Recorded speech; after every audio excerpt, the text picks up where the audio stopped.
Hello everyone and welcome back to my YouTube channel. Today I have another Christmas card to share with you using some Lawn Fawn products.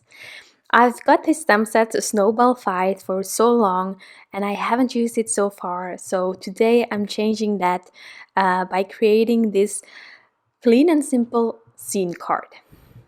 So I still find this clean and simple because while it's quite limited in amount of images, they are smaller, so they are a bit more than what I normally do with my Favorite Things products.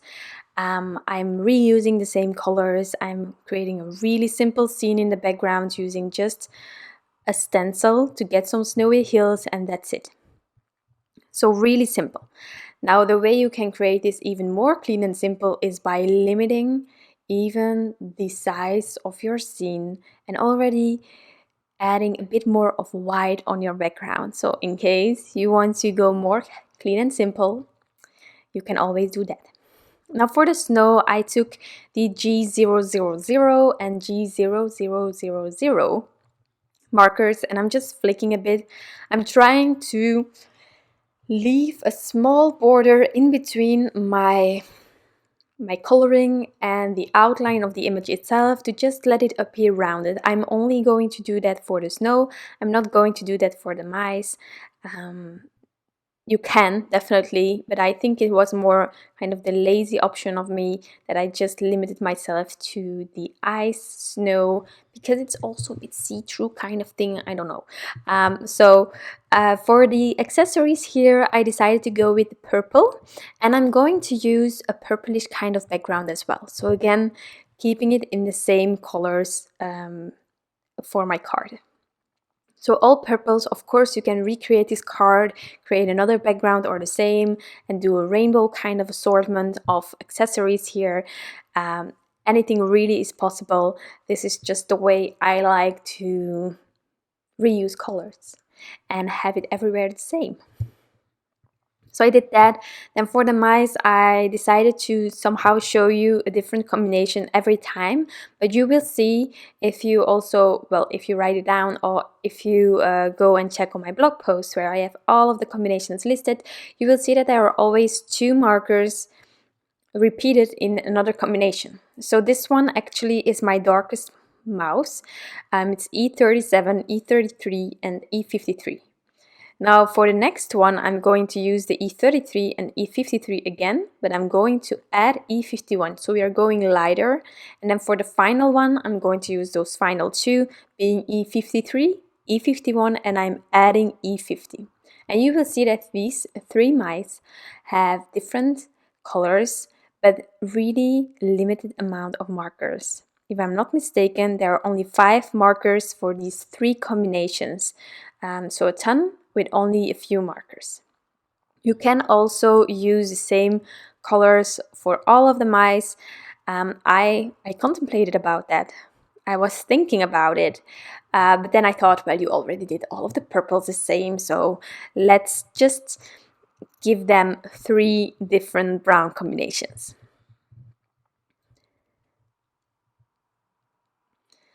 So really simple. The paper that I'm using is Transotype Perfect Coloring Paper. That's also why I personally prefer adding at least 2 layers wherever I need to get my blend, so you will also see me doing that on the mice. It's just personal preference. If you like to add more or if you're happy with just 1 layer, that's perfectly fine. It is all up to you. So this one is the lightest one, really sweet and soft. I also added a bit of a light marker on the bellies, and then for the ears, for the innards, I am using the same E13, E11 to do that. It's a small area, so there I didn't do a second layer. And then I'm taking the matching dies to die cut all of these elements, and then we can play around with placement, figure out how we are going to create that scene, and everything. So to avoid that my dies are shifting, I always add purple tape everywhere, just in case.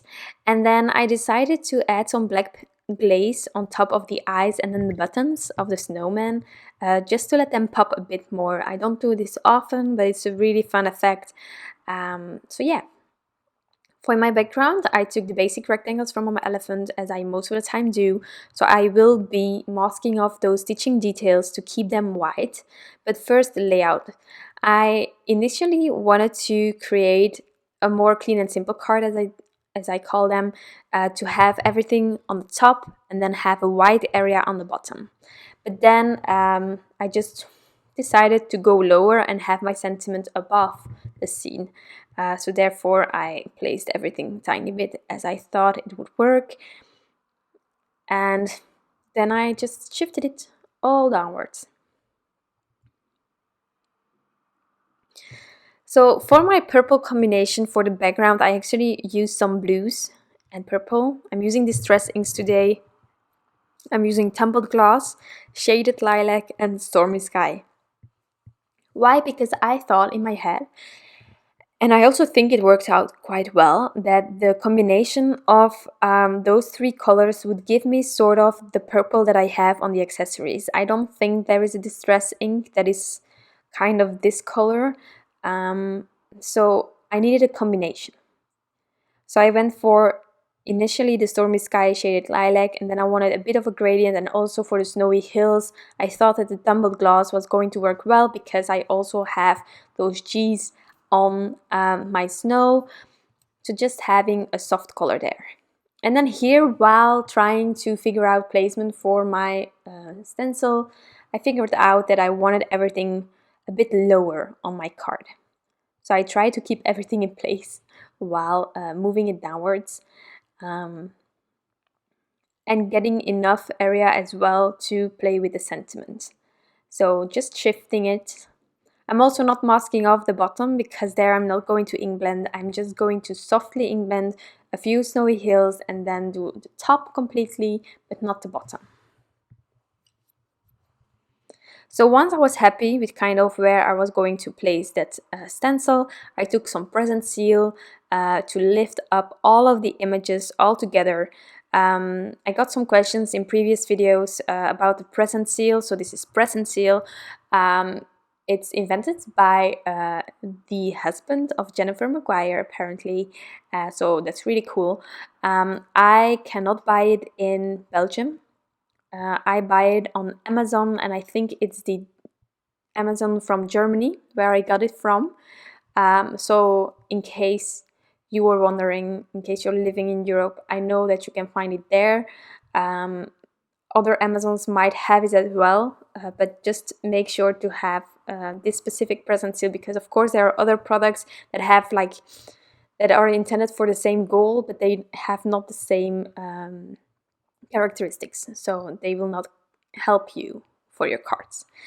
And then here I am finalizing all of my hills, and I decided that I was going to ink blend further on top.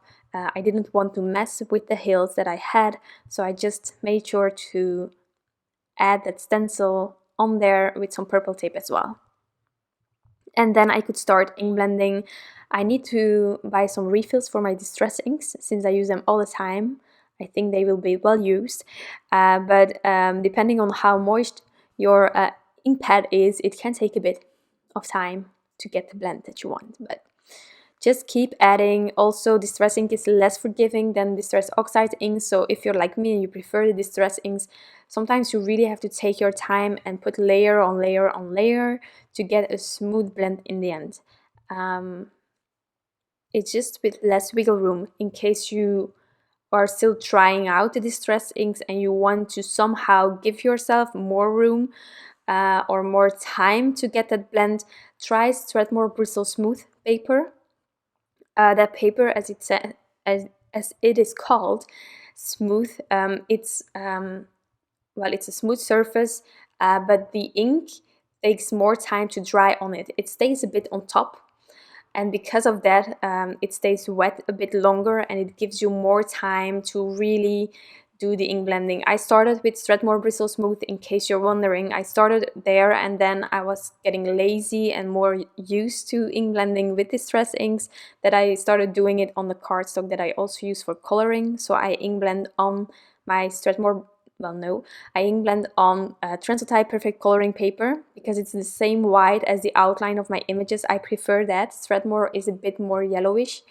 So once you're adjusted to that and you get to know the paper that you're using, you will be able also to ink blend on that. But if you're new, baby steps are the best steps to take. I did it as well, and you can only grow from there. So here I'm going to adhere all of the images. I am doing it, however, step by step because I want to play a bit with dimension. So I started adhering the first images, then I took off the next one where I had to add more adhesive than the one before, and that's how I build everything up.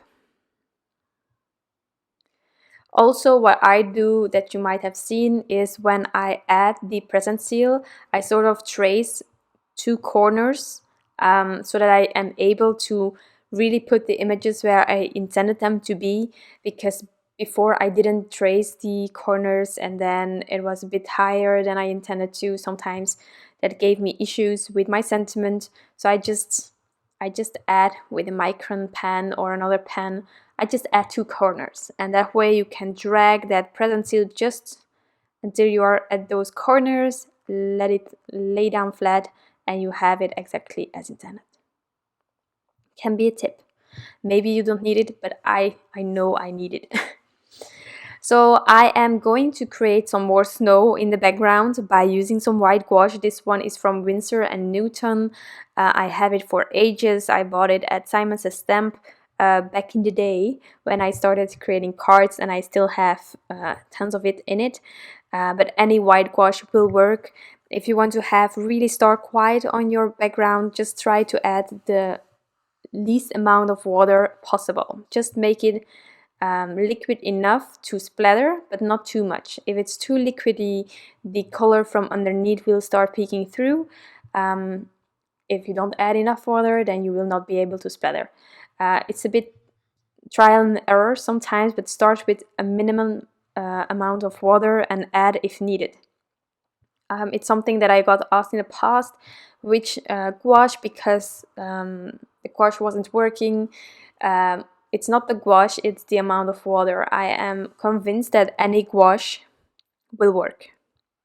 Just try limiting the amount of water.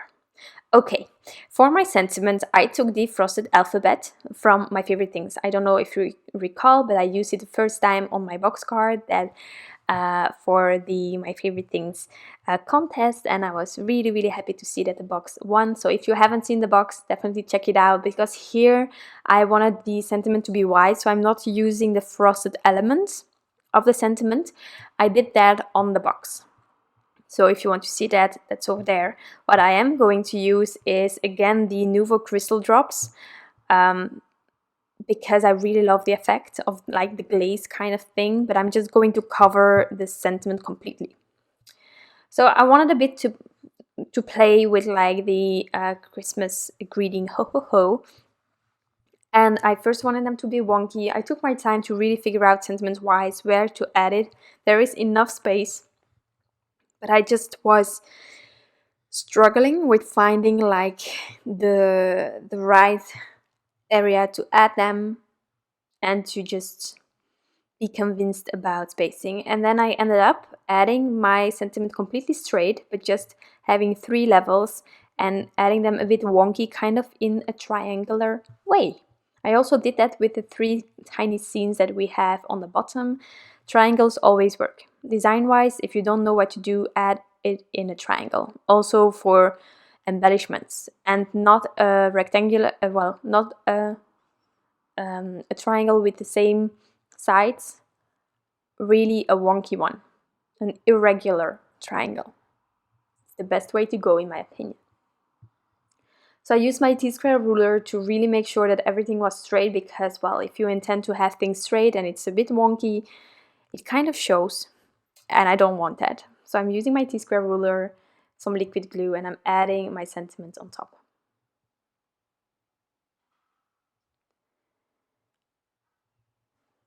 Next, I am going to add this panel to my car base. Using some adhesive roller, I am using the Easy Dots mini permanent adhesive roller from Scrapbook Adhesives. Before I used Print adhesive roller, I already used Paradise roller. Anything works actually. I just need to get my hands on it and then I can use it. And then, as I said, I'm going to add these crystal drops from NUVO, the Simply White, on top of my sentiments. Well, the 3. And then I will also add some Stickles to all of the accessories, all of the purple ones. We'll get a bit of glitter as well. Something that I don't do often, adding several kind of embellishments, but it's really fun to do from time to time, and sometimes it just works. You can also leave it without. I definitely do that most of the time, just leave embellishments out because it already is a nice design or the coloring is fabulous and you don't want to distract from that. But for today's card, I thought there was a bit of wiggle room to really add some things. So I'm just taking my time. I'm also using the nib to just move that NUVO drops a bit around to really fill up all of the letters. And I'm also making sure that I'm not going in it with my hands because, well, from time to time that also happens. Definitely with Stickles, I have it all the time. Because it's see-through and it's still wet and you don't, well, I will have an excuse for everything, you know. So that's everything with the crystal drops. You can also use them to add some snowflakes on the background, definitely, as I did in my card from yesterday for the Get Cracking on Christmas. So if you haven't seen that, definitely check it out. I added a ton and I used a digital stamp from Rochelle Anne Miller, so really fun. So that is my card for today. Can you see like the black glaze pen as well on the eyes, on the accessories? I really love it. So I hope that you enjoyed the process of this card, that I could inspire you in any way. And if you have this stamp set, have a lot of fun with it. It's a really cute one. Combine it with the other mice that you have. So much fun, this Lawn Fawn set. I want to thank you all for being here and taking the time to watch this video. I truly appreciate you all being here, and I'll be back soon with some new crafty inspiration. Bye!